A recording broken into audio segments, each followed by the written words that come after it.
Hi there, welcome back to Gaining Vision. I'm Melanie. Thanks so much for taking time to click.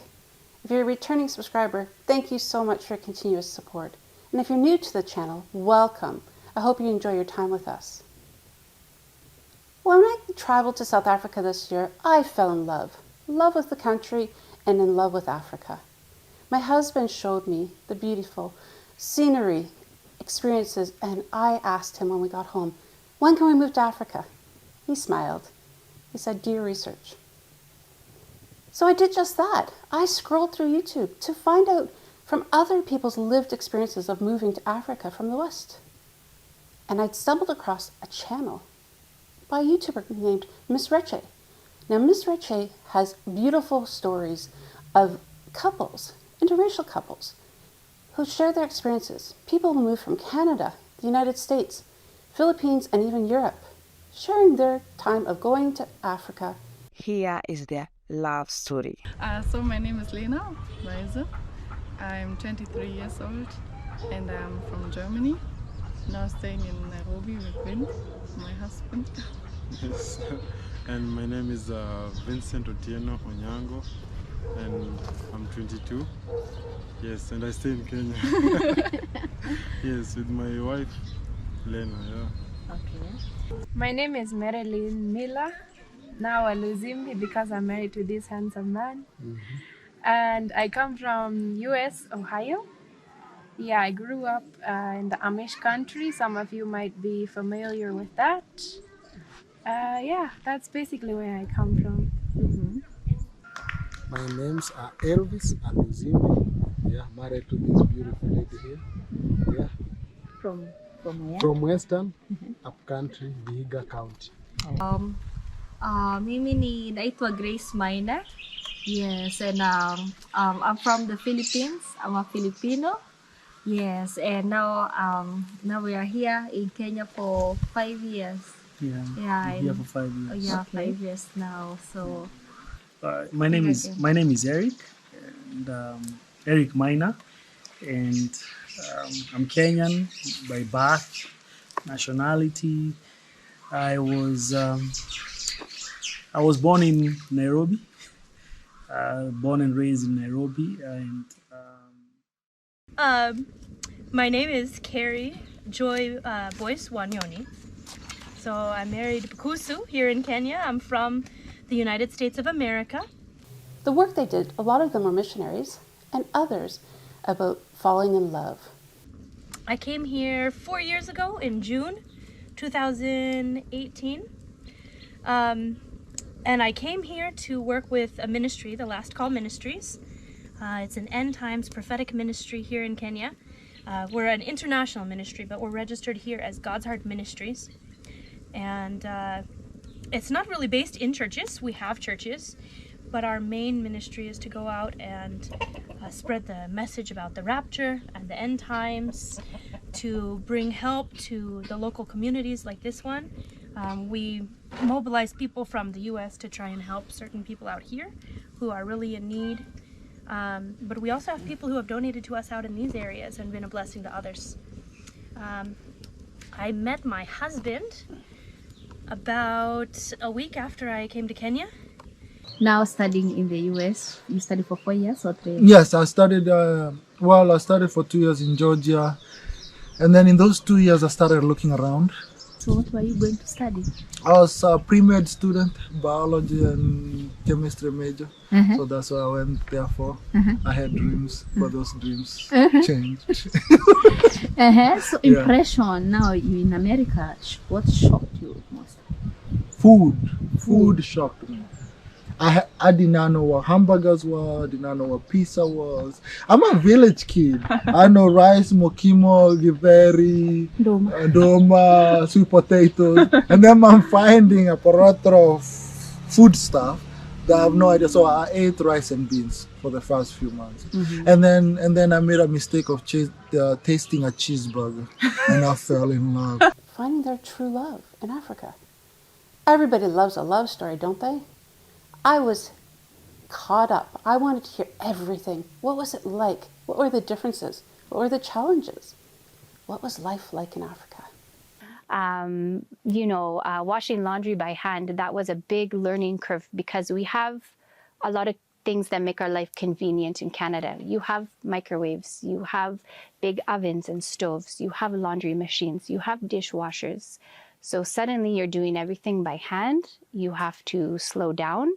And the way of life, it's so different here, but it was something that I realized I really enjoy. I enjoy slowing down and washing my laundry by hand because it gives me time to pray and talk to God. It's a different when you're involving 4 children, but when it was just me, but that was a big learning curve trying to learn how do you wash laundry by hand. I had no idea, so I had to ask the children at the home, how on earth do I do this? I had no idea. We had bed bugs. The first week I moved here, I had bed bugs. That was different. Getting used to creatures and spiders and that bite you. And animals crawling on you. There was a lot of different learning curves.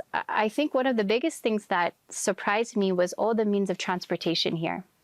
And that despite things like bed bugs, despite the heavy rains and the flooding, and despite these challenges of, the power going out, sometimes we wouldn't have water because it would be too muddy. If in the rainy season, the water truck couldn't come. Now you can't have a shower. You can't, a bucket shower. You can't wash your laundry. You can't do these things. But despite all those challenges, I had so much joy because I loved what I was doing and what God had me here to do. So it was challenging. There were some very tough days for sure. But I don't think there was ever a time that I wanted to go back to my comfy life in Canada. I really enjoyed everything about Kenya, the good and the bad. What was life like back home, and how was it growing up in America? In the US, wasn't like this, I can tell you. there's a beauty of simplicity in this life, and I just love it. But there are some modern conveniences that I had where I was living, that pretty much everyone has where I was living there. Your houses have air conditioning and central heating. You have built-in gas. You don't have to go and get it, refill it all the time. It's just built into your home. You get it from the utility company who brings it to your house themselves through the pipes. Water is, inside the house. Obviously, there's places like this in Kenya. It's just not where I'm living. I had a dishwasher and a washing machine, and life was just different. I was used to working from a young age, but my work just looked different than it looks here. I was a property manager, managing several properties out there, and when God called me to come out here, I quit my job, I sold my car, I gave up my 2-bedroom house that I was renting, and I just moved. Coming to Kenya, it was still different, and I was trying to be open-minded, and I was trying not to judge, so I was coming with no expectations. And yes, but the first expressions, of course, it was shocking, especially seeing the slums on the one hand, and then going to the Westlands and seeing the other life. It was crazy for me to see those differences between rich and poor, and it's all in one country. And yes, I loved the stories. I loved to hear how they overcame the challenges, the differences, and how they grew together. So many couples shared their lived experiences, and what the women shared was how they learned to do different things they may never have had expected, the challenges they faced, and how they fell in love with not only the country, the community, the people, and of course their husband. Some people would come here and be like, oh my gosh, I hate this. But for me, God made me for this. I wanted to be a farmer. I wanted to be around animals. I wanted to have this simple life like this. And so when I came here, although I miss some of my modern conveniences, I love and I appreciate the simplicity that is here in this area of Kenya, in these local areas. And I'm falling in love with Kenya and Kenyans more and more as I'm here. Wish I spoke the language better, but I don't. Have you learned some Kiswahili or Ria words? Very small, okay, kidogo. Uh, I know this one. This one right here is Jogo or Edwire. And then those ones are Kuku. But I don't know in Bukusu what they are. Chingoho. Yeah. Chingoho. Okay, now I know. And then I know with Bukusu, I know Busuma, because we cook ugali like every night. So Busuma is very important. And then I know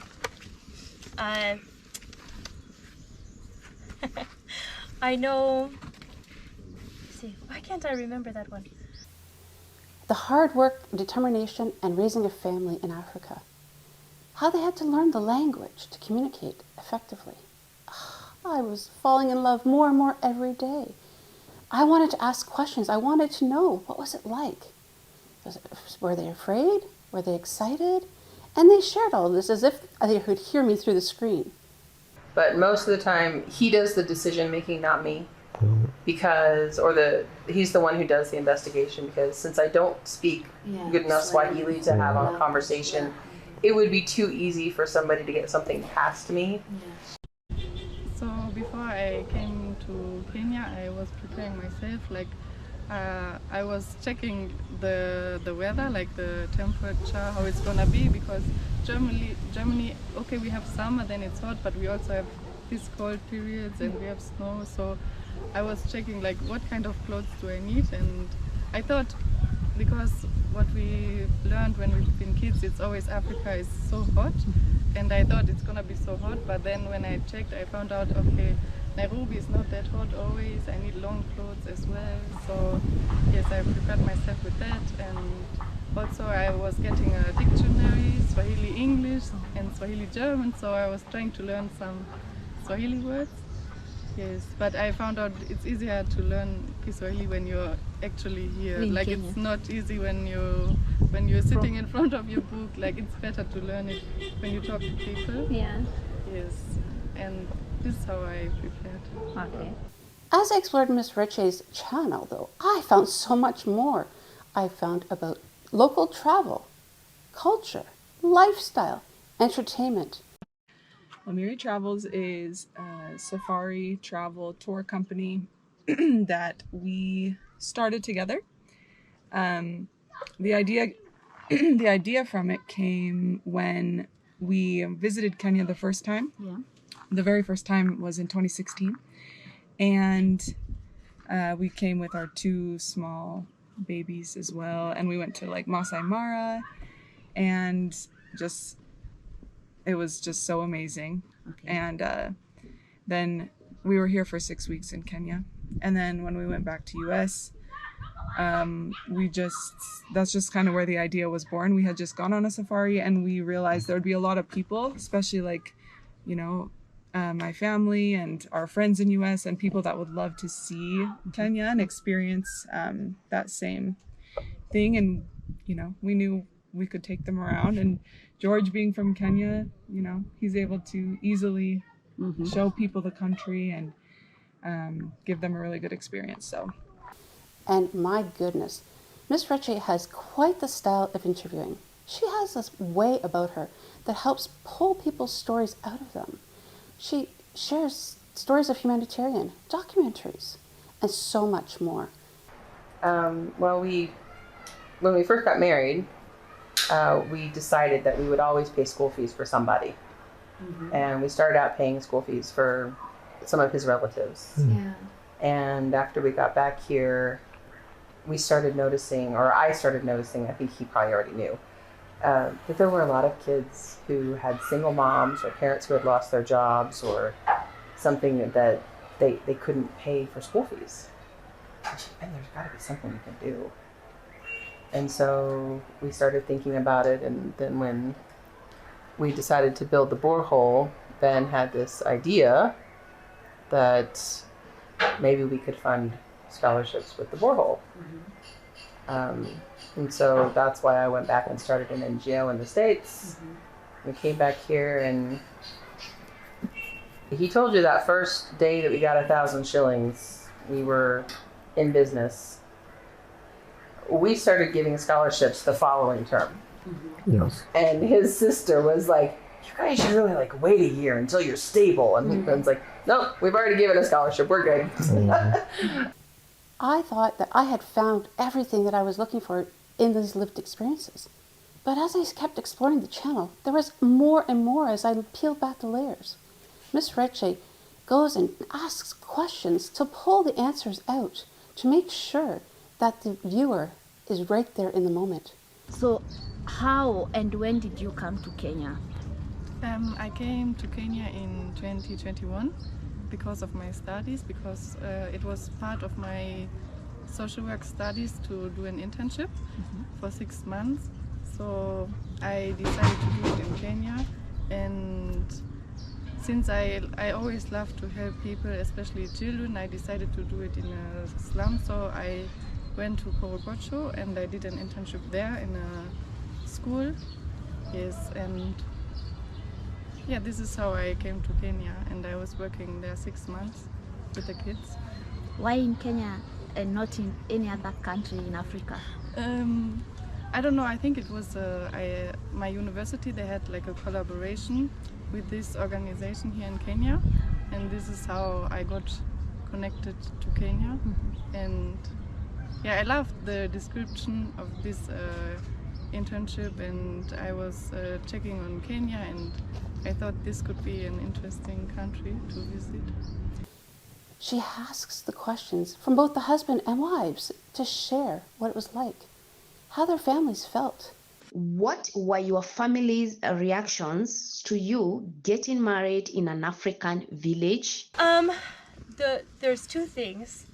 From my mom, when she knew that I was feeling like Albert was my husband, when I told her that I believed God wanted me to marry him. But then my brother-in-law, before I had come here, everyone was giving me a hard time. They said, I know you're going to get married in Kenya. I said, I'm not going to get married in Africa. I'm not going out there to marry. I'm not going out there to date. I'm going out there to do the work God has for me. And they said, okay, sure. And then I came here and I called them 3 months into being here. I said, okay, I'm marrying a guy. His name is Albert. This is who he is. I started introducing some things, doing some video calls and stuff. And my brother-in-law says, I knew it. I knew you were going to marry a local. And he did. He knew it. I didn't know it. I was so set. I'm like, no, I'm very focused. I'm going out there. I'm just going to do God's work. But when you go somewhere and you sit down in a room with your prayer team and you just get to someone and he starts talking and God says, that one's your husband. You can't say, no, God, I'm not getting married here. Like, if he tells you, he tells you. And now I'm so happy and blessed. So, and your friends and family, how was the reaction when you introduced the white girl?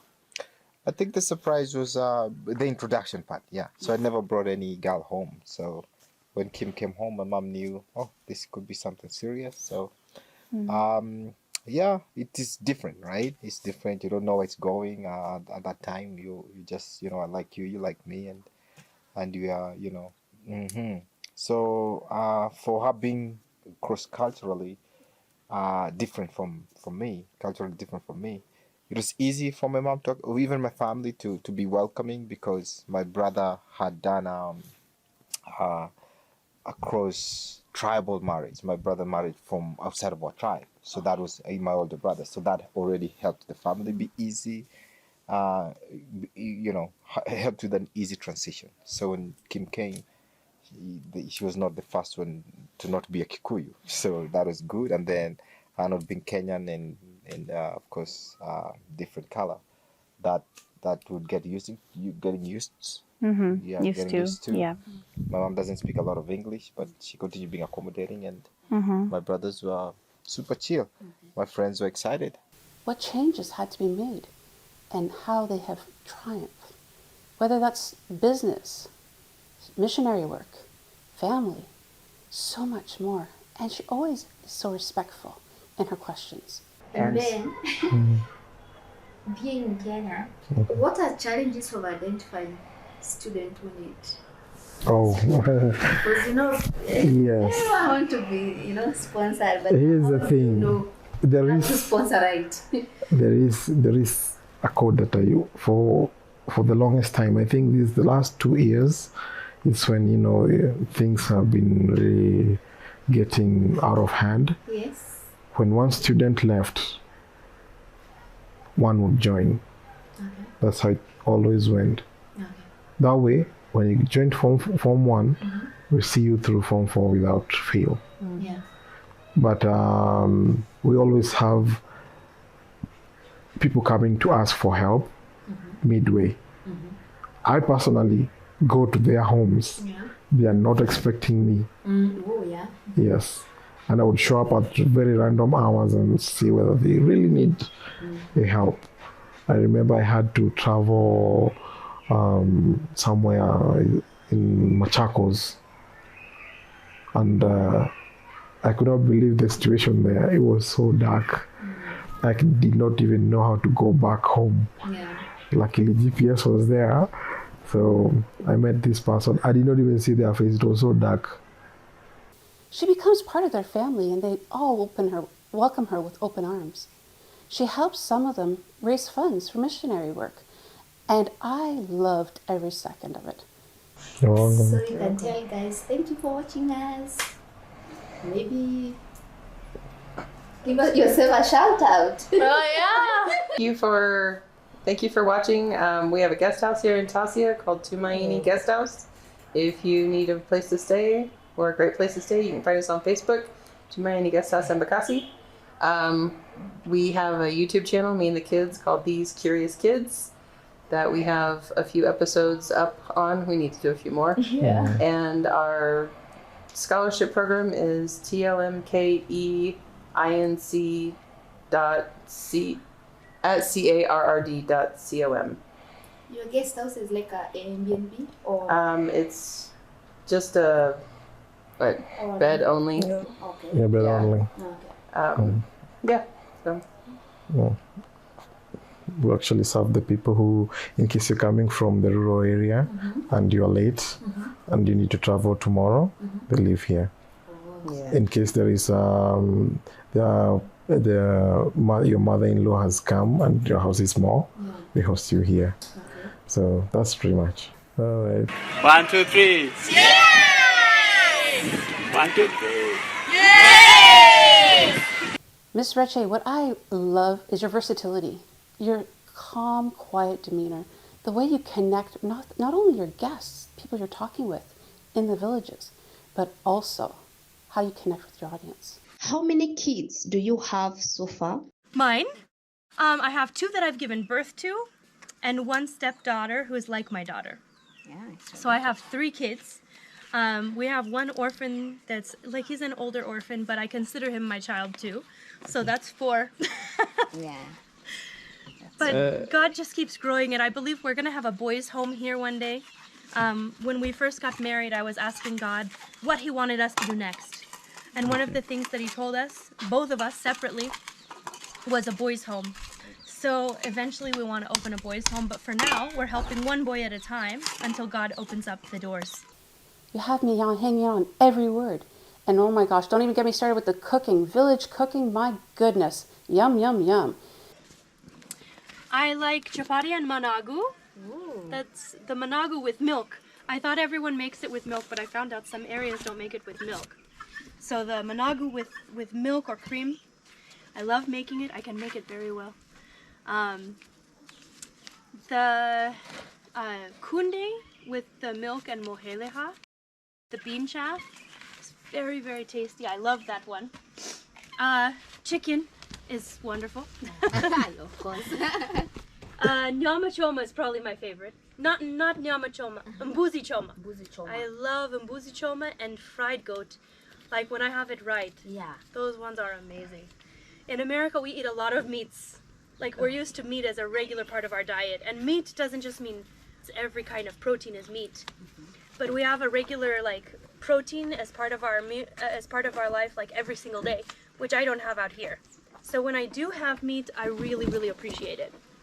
Because this is something like chicken, I might get like once every few months. It's not something I get very often, so I'm really happy. I encourage you all, if you ever want to learn anything about traveling to Africa, living in Africa, anything about the culture, lifestyle, definitely check out Miss Reche's channel, or, in fact, do your research. Now, Miss Reche is in Kenya, and I didn't know much about Kenya until exploring her channel. So, Miss Reche, thank you for educating me. Thank you for sharing the stories.